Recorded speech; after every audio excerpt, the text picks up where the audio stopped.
शांति अपनी बहू खुशी और पूजा के साथ रहती थी। लेकिन उन दोनों बहुओं के मायके वाले भी शांति के ही घर में रहा करते थे। ऐसा इसलिए क्योंकि शांति की बहू का कोई भाई नहीं था। इसलिए शांति की दोनों बहू अपने माता पिता की जिम्मेदारी उठाने के लिए अपने मायके वालों को ही घर ले आती है, जिस वजह से शांति के घर की शांति भंग हो जाती है। आइए देखते हैं कैसे। माँ, खाना बन गया है, जल्दी से खा लो, बर्तन भी साफ है, वरना हमसे पहले अगर उस पूजा के घर वालों ने खाना खा लिया ना तो पूरे मोहल्ले के बर्तन मुझे अकेले धोने पड़ेंगे। वो तो ठीक है बेटा, पर अभी टाइम देखा है तूने? सुबह के 11 बज रहे हैं। ये कौन सा टाइम होता है खाने का? और तू तो जानती है ना, मैं दोपहर के 1:30 बजे ही खाना खाती हूँ। माँ, 1:30 बजने का क्यों इंतजार कर रही हो? नौकरानी अभी अभी घर के सारे बर्तन धोकर गई है। 1:30 बजे अगर तुम खाना खाओगी और उससे पहले पूजा के घर वालों ने खाना खा लिया तो बर्तन मुझे धोने पड़ेंगे, समझा करो ना। मैं सब समझती हूँ बेटा, इसीलिए तो तेरे एक बार कहने पर तेरे ससुराल आकर बैठ गई। पर मुझे समझ में नहीं आता, उस पूजा ने क्यों अपने मायके वालों को बुला लिया और तेरी सास कुछ कहती क्यों नहीं? अरे माँ, तुम नहीं जानती मेरी देवरानी को, बहुत तेज है वो। क्योंकि मेरे मायके वाले ससुराल में है ना, इसी की चिढ़ से उसने अपने मायके वालों को भी बुला लिया। वो ये सोचती है जब जेठानी जी के मायके वाले यहाँ मुफ्त की रोटियां तोड़ रहे हैं तो मैं अपने माँ बाप से क्यों दूर रहूं। इसीलिए तो हमसे पहले खाना खाकर बैठ जाती है ताकि उसे बर्तन भी ना धोने पड़े। बेटा, मुझे तो लगता है सारी मुसीबत की जड़ हम ही हैं, हमें चले जाना चाहिए। ऐसे भी अभी मैं इतनी बूढ़ी नहीं हुई कि मुझे अपने बेटी और दामाद की ज़रूरत पड़े। माँ, तुम्हें ना पूरी दुनिया की फिक्र रहती है सिवाय अपनी बेटी की। दूसरों के बारे में सोचना छोड़ दो ना। चलो जल्दी से खाना खा लो और कभी मेरा भी सोचा करो। मैं नन्ही सी जान कितना काम करूंगी इस घर में। खुशी के बार बार दबाव डालने पर खुशी की माँ थोड़ा खाना खा लेती है। खुशी भी अपने घर वालों को खाना खिलाकर खुद खाना खाकर आराम से बैठ जाती है। अब दोपहर में पूजा अपने मायके वालों के साथ खाना खाने के लिए बैठती है तो वो देखती है कि घर के सारे बर्तन गंदे पड़े हैं। ये देखकर उसे बहुत गुस्सा आता है और वो बर्तन साफ करते हुए घर वालों को सुनाना शुरू कर देती है। पता नहीं इतने बर्तन गंदे कैसे कर देते हैं इस घर के लोग। अरे इतना बड़ा तो परिवार भी नहीं है जितने गंदे बर्तन इस घर में हो जाते हैं। कहीं मुझसे इस घर में काम करवाने के लिए कुछ लोग मोहल्ले के भी बर्तन तो उठाकर नहीं ले आते। पूजा की आवाज सुनकर शांति अपनी समधन यानी कि पूजा की माँ पुष्पा के साथ रसोई में आती है, जहाँ वो दोनों देखते हैं कि पूजा गुस्से में घर के सारे बर्तन धो रही है। अरे पूजा, इतने सारे बर्तन कैसे हो गए? अभी सुबह ही तो नौकरानी सारे बर्तन धो कर गई थी ना। मुझसे क्या पूछ रही हैं माँ जी? ये सवाल तो आपको अपनी प्यारी बहू से पूछना चाहिए, जिन्हें सुबह के 10-11 बजे ही भूख लग जाती है। इंसान 1 बजे के बाद लंच करता है, पर आपकी प्यारी बहू 12 बजे से पहले ही कर लेती है ताकि उन्हें बर्तन ना धोने पड़े। पूजा, तू अपनी सास से किस तरह से बात कर रही है? कुछ होश भी है तुझे? क्या बोल रही है तू? अरे तू इस घर की बहू है, अगर थोड़े से बर्तन धो लिए तूने तो क्या फर्क पड़ता है? हाँ, मैं इंसान थोड़ी ना हूँ, मुझे क्यों फर्क पड़ेगा? मुझे कोई फर्क नहीं पड़ता, तभी तो मैं पूरे मोहल्ले के बर्तन धो रही हूँ। फर्क तो सिर्फ हमारी जेठानी जी को पड़ता है, नाजुक कली जो है। अच्छा बहू, गुस्सा मत हो, मैं इस बारे में बड़ी बहू से बात करूंगी बस। इतना बोलकर शांति वहां से चली जाती है और अपनी बड़ी बहू से इस बारे में बात करती है, जिस पर खुशी अपनी सास से कहती है, माँ जी, पूजा की तो आदत हो गई है घर में कलेश करने की।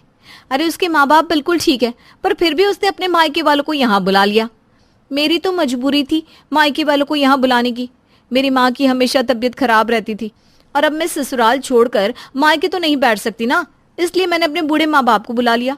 पर पूजा ने ऐसा क्यों किया? उससे जाकर एक बार पूछती क्यों नहीं आप? बहू, मैं तुझसे बर्तनों की बात कर रही हूँ और तो उसके मायके वालों की। माँ जी, अगर उसके मायके वाले चले जाए ना तो घर में लोग कम हो जाएंगे, और जब लोग कम हो जाएंगे तो बर्तन भी कम हो जाएंगे, और जब बर्तन कम हो जाएंगे तो लड़ाई भी खत्म हो जाएगी। सारी बातें एक दूसरे से जुड़ी हुई है। शांति अपनी बहू से जिस भी बारे में बात करती, खुशी उन सभी बातों को घुमा फिरा के पूजा के मायके वालों पर ले आती, जिस वजह से शांति कुछ नहीं बोल पाती और वहां से चली जाती है। अब इसी तरह से रोज सुबह काम वाली आती, घर के सारे काम के साथ घर के सारे बर्तन भी साफ करके जाती। ऐसे ही एक दिन मालकिन, आपके घर के बर्तन तो बढ़ते ही जा रहे हैं। इतनी जगह काम करती हूँ पर सबसे ज्यादा बर्तन मुझे आपके घर में धोने पड़ते हैं। अरे क्या करूं, घर में लोग इतना है, जब सदस्य घर के ज्यादा होते हैं तो बर्तन भी तो ज्यादा गंदे होते हैं कि नहीं? वो सब तो ठीक है मालकिन, पर बड़ी मालकिन और छोटी मालकिन से कहिए ना, कुछ बर्तन वो दोनों खुद भी धो लिया करे, क्योंकि जब भी आती हूँ मैं सुबह से शाम तक के बर्तन अकेले ही धोकर जाती हूँ, एक चम्मच भी साफ नहीं रहता। शांति के घर के बर्तन साफ कर करके बेचारी अब नौकरानी भी परेशान हो चुकी थी, पर शांति के घर के बर्तन कम ही नहीं हो रहे थे और ना ही उसके घर के कलेश। इतने सारे बर्तन! तो आज इस चुड़ैल ने मौके पर चौका मार ही दिया। मैं आज बाहर क्या चली गई, इसके तो पंख निकल आए। मेरे बस की नहीं है इतने बर्तन धोना, अभी बताती हूँ इस कलमुही को। खुशी सारे गंदे बर्तन सिंक में छोड़कर सीधा अपनी देवरानी के पास जाती है, जहां पूजा अपनी माँ के साथ दूध पी रही थी। पूजा देवरानी जी, अगर दूध पीना हो गया हो तो चलकर थोड़ी मेरी मदद करवा दे बर्तन धोने में, क्योंकि आपने अपने मायके वालों के साथ मिलकर घर के सारे बर्तन गंदे कर दिए हैं और बिना बर्तन के तो हम लोग खाना खा नहीं पाएंगे। मेरे घर वालों के बारे में ना सही, पर अपने ससुराल वालों के बारे में तो सोच ही सकती हो आप। दीदी, जब आप हमेशा अपने मायके वालों के साथ पहले खाना खा लेती हैं और सारे बर्तन गंदे करके रख देती हैं, तब तो आपको अपने ससुराल वालों का ख्याल नहीं आता, पर जब आज आपको बर्तन धोने पड़ रहे हैं तो आपको ससुराल वालों का ख्याल आ रहा है। देख रही हैं आंटी जी, पता नहीं क्या संस्कार दिया है आपने अपनी बेटी को, ना ये सास की इज्जत करती है और ना ही अपनी जिठानी की। पूजा बेटा शांत हो जा, तू भी इस घर की बहू है और सच में ना बर्तन बहुत सारे हैं, जाकर थोड़ी सी अपनी जिठानी की मदद कर दे। दोनों साथ में काम करोगे ना तो काम इतना फैला फैला नहीं रहेगा। माँ, कौन सी काम की बात कर रही हो आप उसकी माँ हो या मेरी? घर के सारे काम इस घर की नौकरानी करके जाती है। जिठानी जी तो सिर्फ मुफ्त की रोटियां तोड़ती है और बर्तन गंदे करती है। पूजा की ये बात सुनकर खुशी अपने गुस्से पर काबू नहीं रख पाती और हमेशा की तरह एक बार फिर शांति की दोनों बहुओं के बीच में लड़ाई हो जाती है। लड़ाई इतनी ज्यादा बढ़ जाती है कि घर में हो रही लड़ाई मोहल्ले वालों को साफ साफ सुनाई देती है। अब मोहल्ले के लोग भी अपने घरों से शांति के घर में झांकने लगते हैं और शांति से सवाल जवाब करते हैं। शांति अपने मोहल्ले वालों के किसी भी सवाल का जवाब नहीं दे पाती, पर अपने घर का क्लेश खत्म करने के लिए वो अपनी दोनों बहुओं से कहती है, बस बहुत हो गया, बहुत कर ली तुम दोनों ने अपनी मनमानी।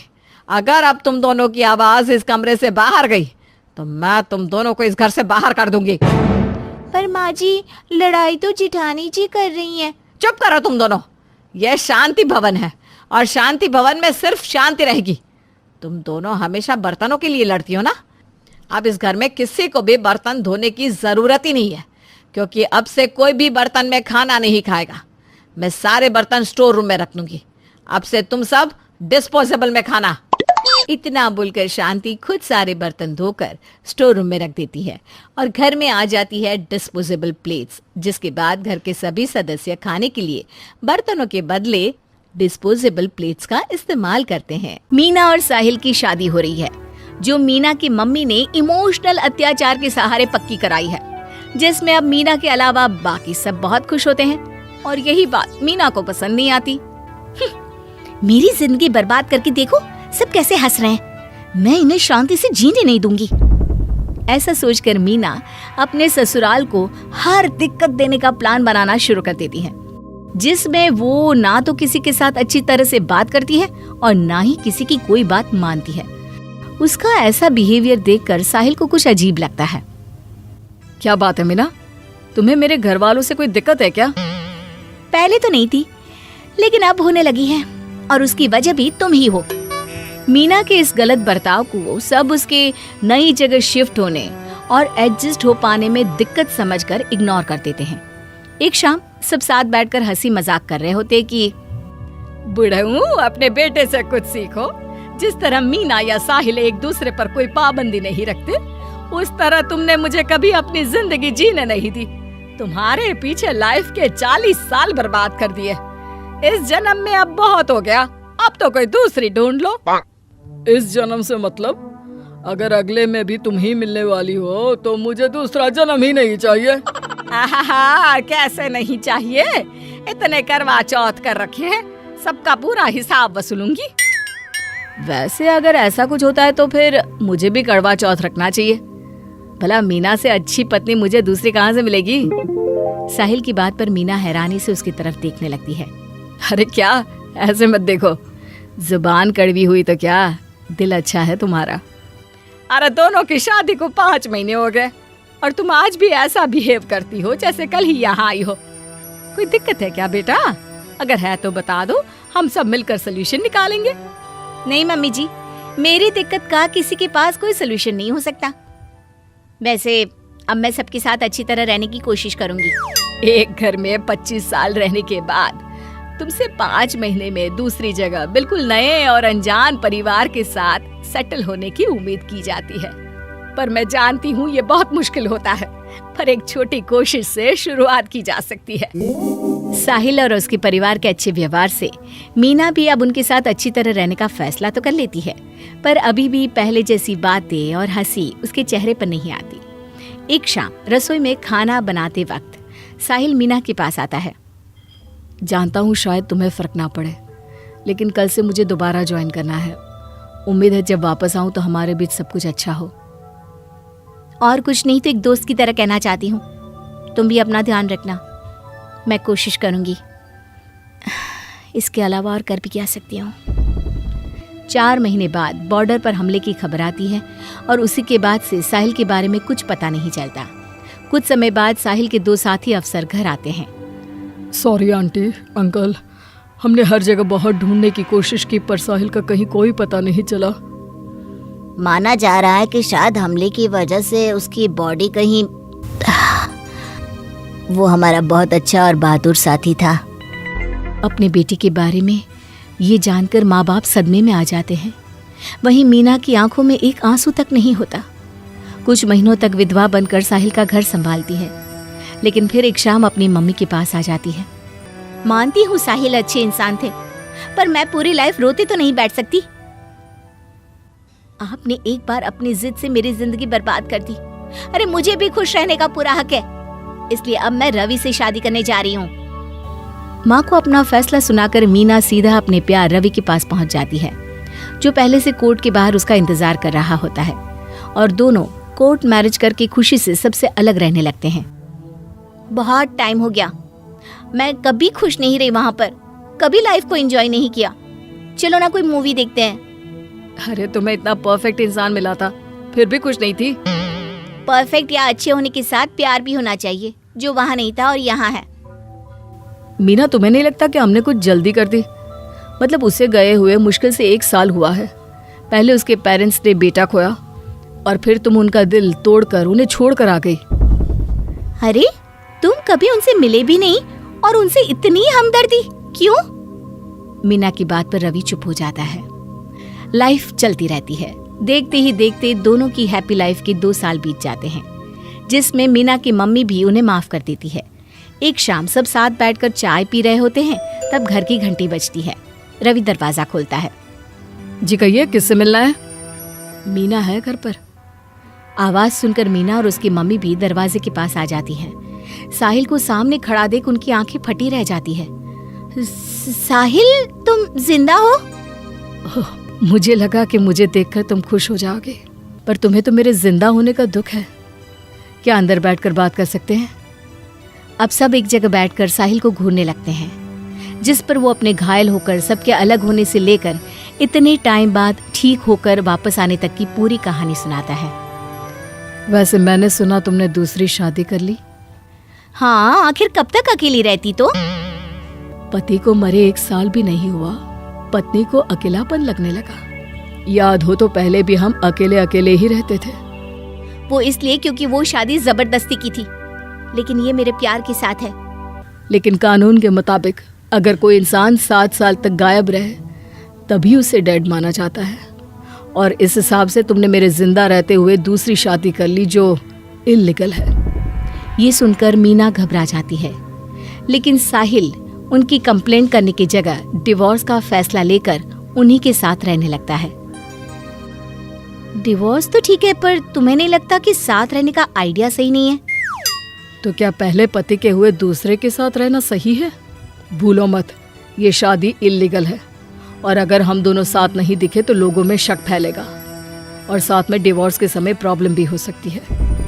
साहिल की बात में लॉजिक देखकर मीना आगे कुछ नहीं बोलती, जिसके अगले ही दिन साहिल डिवोर्स केस फाइल कर देता है। डिवोर्स प्रोसेस के चलते तीनों साथ में अच्छा घुल मिल जाते हैं, जिसमें साहिल और रवि के बीच का बॉन्ड भी अच्छा हो जाता है। सोचा नहीं था कि अपनी वाइफ को डिवोर्स देते हुए उसके दूसरे पति के साथ ऐसा बॉन्ड बन जाएगा। उम्मीद तो मैंने भी नहीं की थी कि एक हैप्पीली एवर आफ्टर के लिए इतना कुछ करना पड़ेगा। मेरे दोनों पतियों के बीच ये अनएक्सपेक्टेड दोस्ती समझ से बाहर है। इतिहास में पहली बार कुछ ऐसा हुआ होगा। हर चीज का कोई फर्स्ट टाइम तो होता ही है। ये हमारी कहानी का है, समझो।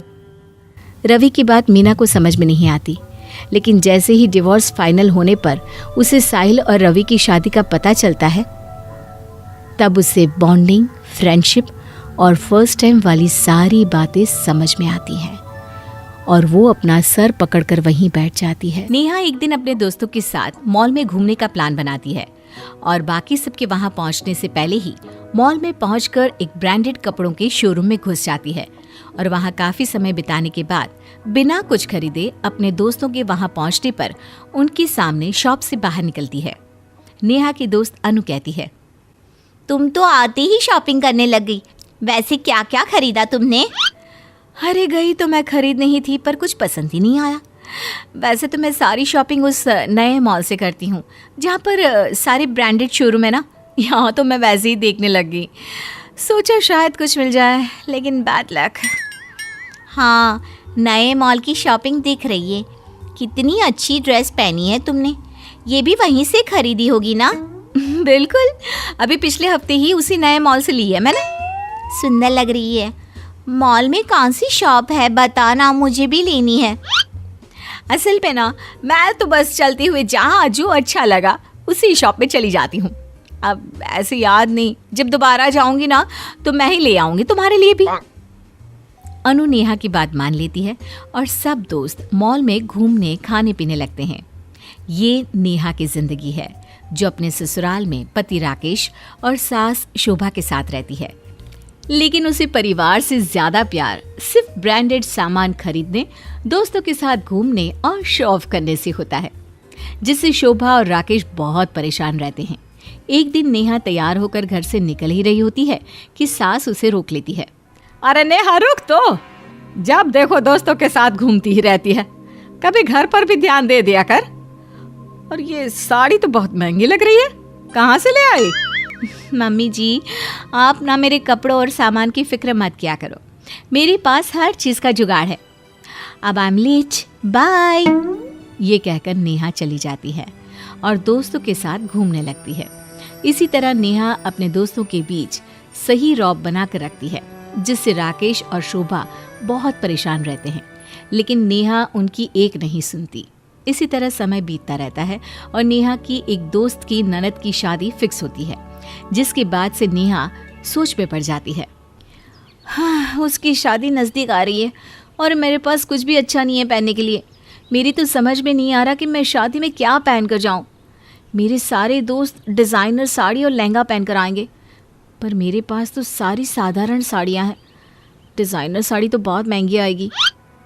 इतनी शॉपिंग करती रहती हो, फिर भी कुछ पहनने के लिए नहीं है। और जो तुम ये सब महंगे कपड़े पहनती हो, उनका क्या हुआ? इतने सब के बाद भी कुछ नहीं है? ये कैसी बात हुई? होगा भी कैसे, वो डिजाइनर कपड़े कुछ रेंट पर लाती है, कुछ लोकल मार्केट से खरीदती है और कुछ सामान चोर बाजार से लेकर आती है। तो भला ये सब दिखावा ज्यादा लंबे समय तक थोड़ी ना चलेगा। अपनी माँ की बात सुन राकेश हैरान रह जाता है। क्या सिर्फ कुछ 4 लोगों को शो ऑफ करने के लिए तुम ये सब करती हो? ओ प्लीज, इतनी भी कोई बड़ी बात नहीं है। आप लोग मेरी लाइफ से दूर ही रहो तो अच्छा है। नेहा की सास उसे समझाती है। नेहा, मैं फिर बोल रही हूँ, ये सब झूठा दिखावा और उसके लिए ऐसे चोर बाजार से कोई भी सामान खरीद कर लाना सही बात नहीं है। कौन जाने वहाँ किस तरह का सामान मिलता है। इसलिए अब जो ये तेरे पास साड़ियाँ हैं ना, बहुत सुंदर है, उसमें से कुछ भी पहन ले और ये सब अब छोड़ दे बेटा। मम्मी जी आप नहीं समझोगी, उनमें से कोई भी साड़ी डाल के जाऊं? आज तक सब यही समझते हैं कि मैं ब्रांडेड सामान लेती हूँ, तो अब मैं शादी पर तो अपना राज नहीं खुलने दे सकती। और इस पर एक बार फिर नेहा चोर बाजार जाने का प्लान बनाती है। वहाँ काफ़ी ढूंढने के बाद उसे एक नई डिज़ाइनर साड़ी सस्ते में मिल जाती है, जिसके बाद उसकी नज़र एक डायमंड नेकलेस पर पड़ती है।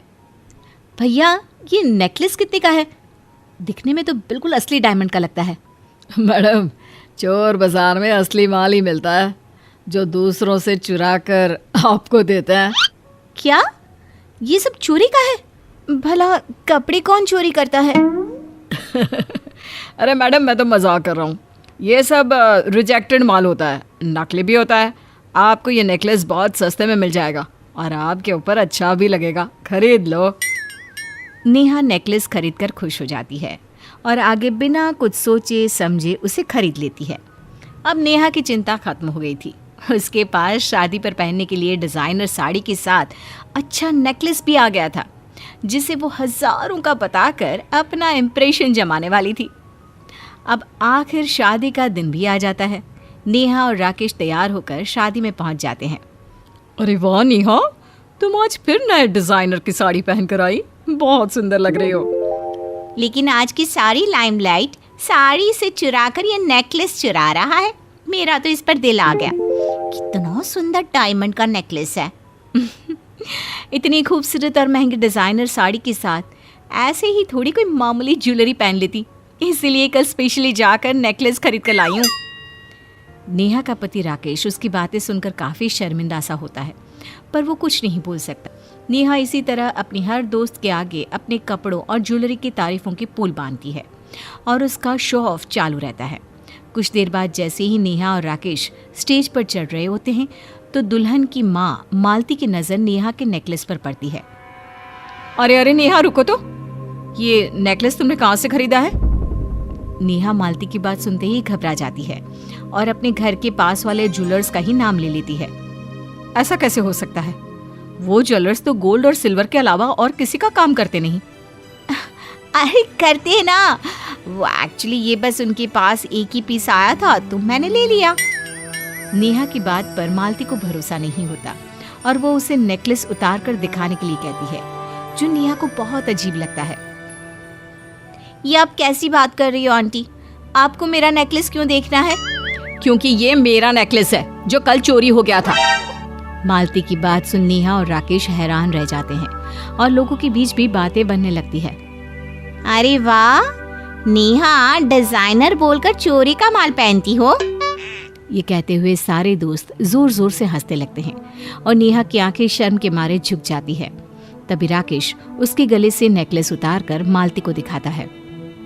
ये आपका है? मालती नेकलेस को अच्छे से चेक करती है और कहती है कि वो उसी का है। कल चोरी हुआ और आज तुम्हारे पास कैसे?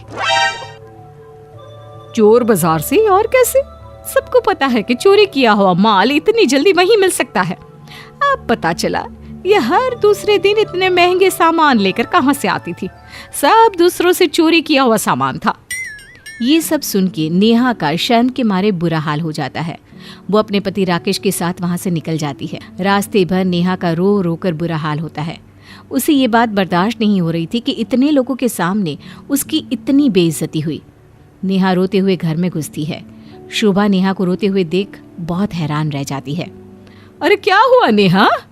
और तुम लोग इतनी जल्दी वापस कैसे आ गए?